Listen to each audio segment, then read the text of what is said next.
Hello, my name is Roger. I'm here to show you about the spring bolt railing hardware kit that works on a 1.5 inch diameter rail. It's just a quick video here to show you how to install it. The mechanics of the spring bolt hardware for all of our kits, including this one, are installing a spring in the bottom of both holes of the joint, which are on each side of the joint, and then twisting the joint together, and one spring threads inside the other, and then once the two surfaces come in contact with each other, that you get a pulling or a clamping mechanical power there that holds the joint in place until the glue sets, and also applies, of course, the clamping pressure to it that you need. First off, very to the basics.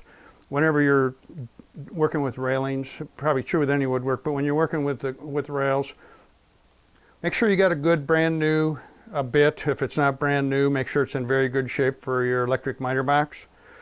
Make your cuts, put your joint together before installing the hardware, and check your joint. Make sure that it's a good cut on both sides. There's no sense installing the hardware if the joint isn't a perfect cut. So check that first. It's save you a lot of aggravation doing that.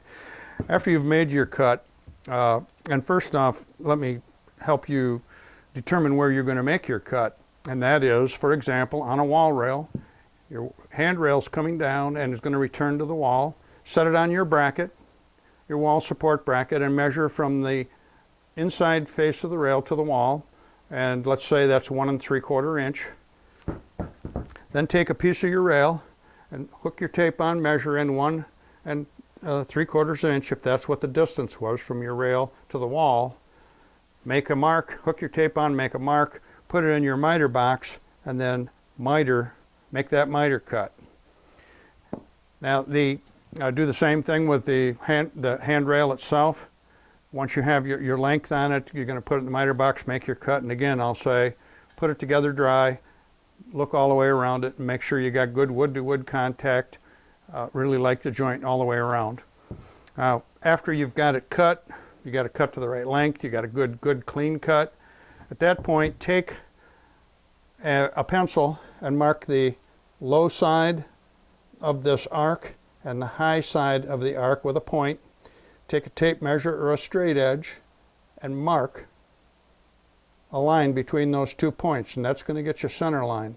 After you get center line, what you want to do is come up 9/16 of an inch from the shortest point, up 9/16 an inch, and make a cross mark. And you're going to do that on both pieces. And after you've done that, then you're going to take a 5/8 drill bit. And what I always do when I'm drilling a hole to a particular depth is I'll take a tape measure, hook it on my bit,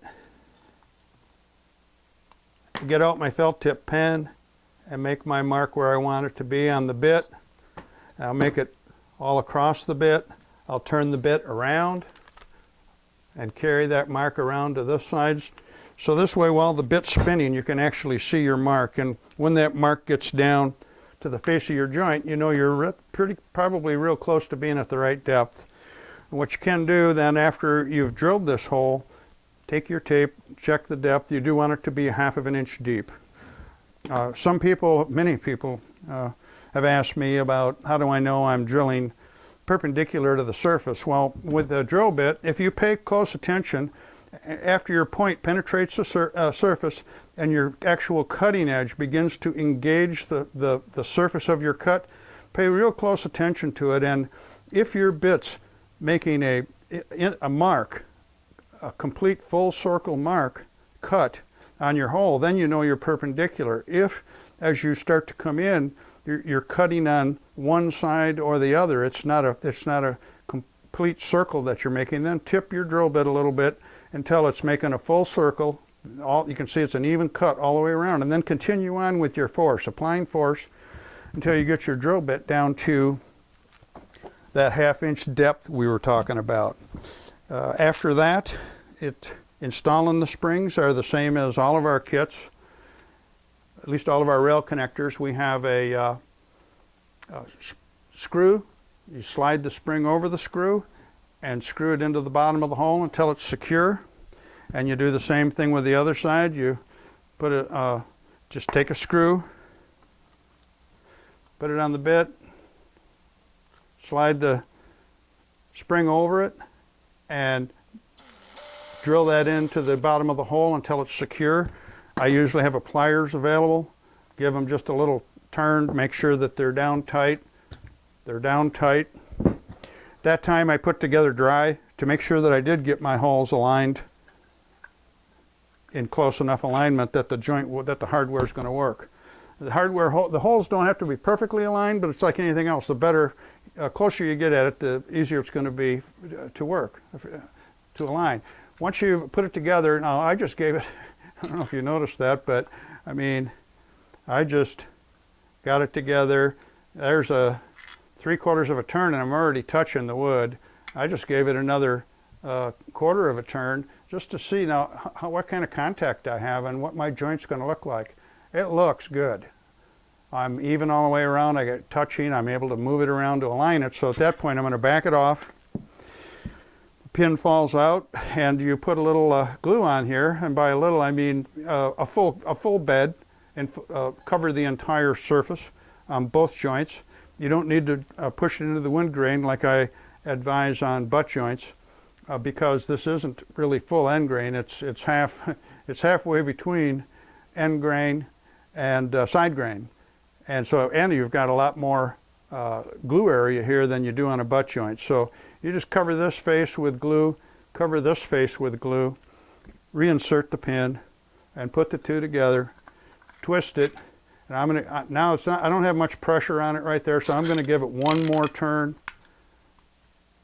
It's going to be a little more slippery now because the glue's on it, and it should stay in place once you let go of it, but the glue may still make it a little slippery, and you may have to just hold it for a second or two in the exact position that you want it, then you can let go. But most of the time, it's just going to stay in the right position. If your holes weren't lined up real well, you may have to actually hold the alignment for not more than 10 or 15 seconds and then let it go, and you're going to be fine.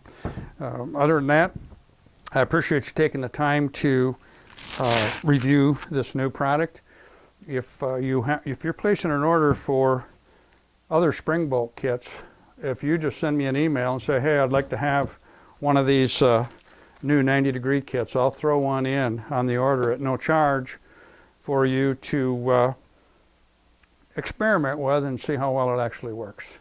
Once again, thanks for your time, and I hope to see you visiting our website for more information. Thank you.